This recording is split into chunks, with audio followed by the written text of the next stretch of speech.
What's going on, YouTube? So today we're going to check out the Soliom dual dash cam. So it has 1080p front and inside dash camera.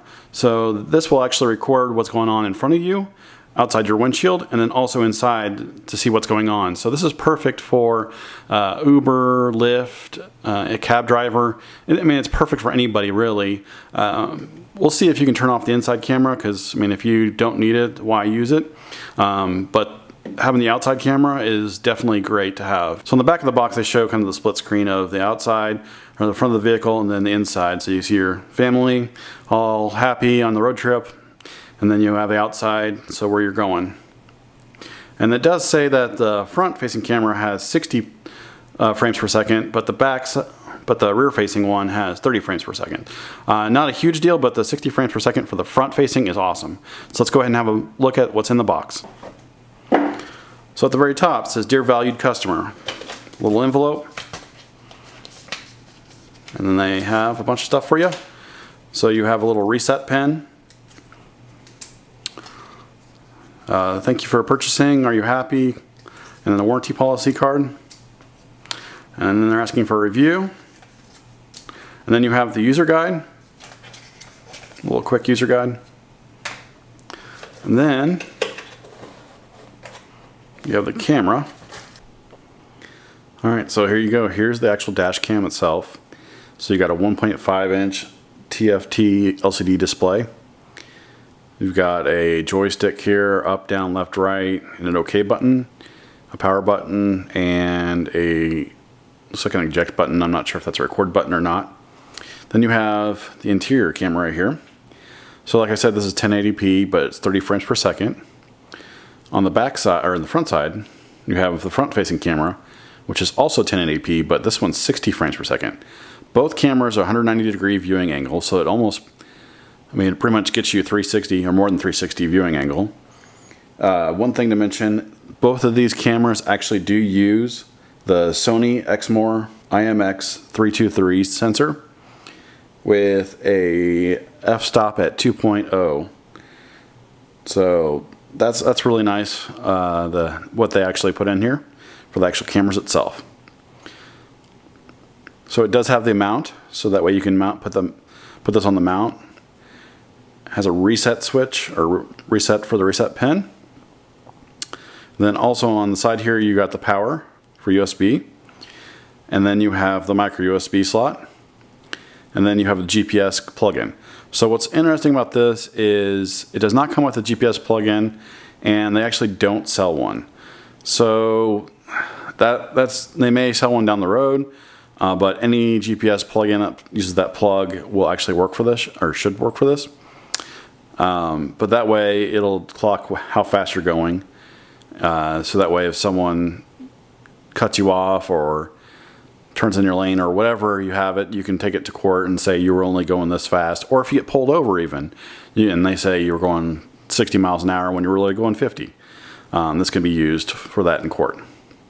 So let's go ahead and check this out in the menus and get going on that. I just want to do a quick overview real quick on the actual layout. So as you can see here, you have, it's actually recording right now. Let's go ahead and stop that. So it automatically starts recording when it gets power. But as you can see right now, it's got the time and date, and then, or I'm sorry, as you can see here, there's time and date. The date's wrong and time's wrong, but you can adjust that. You got the front camera, and then you got the back camera. And you can actually modify this by pushing the down arrow. And now I can just see the front camera. And it will only record the front camera if you do that way. So let's put it back. And then now is the back camera. And it will only record the back camera if you wanted. So there's split screen again. Let's go to the menu. Now one thing about the menu is it doesn't actually go to the actual menu unless you stop recording. So you can set a bunch of recording settings here. So auto start, recording is on. Single recording 60 FPS, which is frames per second. How long do you want the loop to go? So if you wanted to go 3 minutes, 5 minutes, you name it. You can turn a time lapse on. You can actually set a G sensor. So what this G sensor will do is it'll actually detect a wreck or some G-force in a wreck, and you can set this sensor up how you want it, and it'll keep recording while the vehicle is stopped. You can do a parking monitor, so that way it'll actually monitor when you're parked. You can do motion detect on or off, GPS on and off. You can set the exposure a little up or down, and then you can set here how long the actual LCD screen stays on until it turns off. And then auto power off, and then all the other little settings you want. You can actually change the language too and format your card. So let's go back.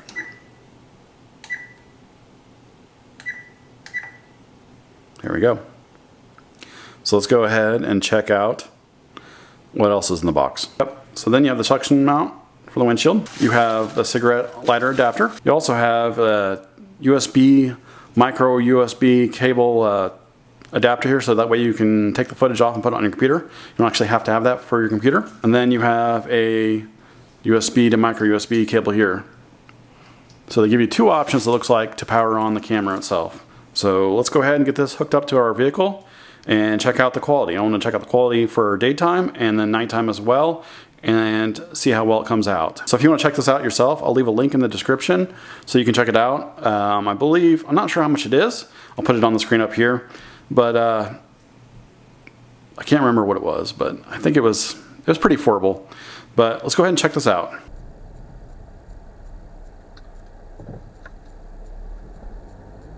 So here's a sample of daytime driving, exterior and interior, so you can kind of see what you can see inside the car. You do have the ability, whoops, that's a dead end. You do have the ability to move the actual interior camera around, so that way you can position the monitor or the camera itself the way you want it for the exterior, and then position the actual camera for the interior how you need it to. So you can actually see and modify both angles.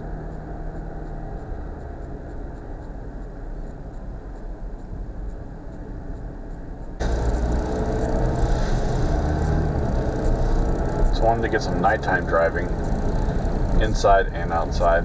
Inside doesn't look very good, so it doesn't look like you can really film inside at nighttime. It doesn't have infrared or anything like that. So it wouldn't do very good at nighttime unless you're underneath a lot of lights. But so if you get this camera, it may not work well for that.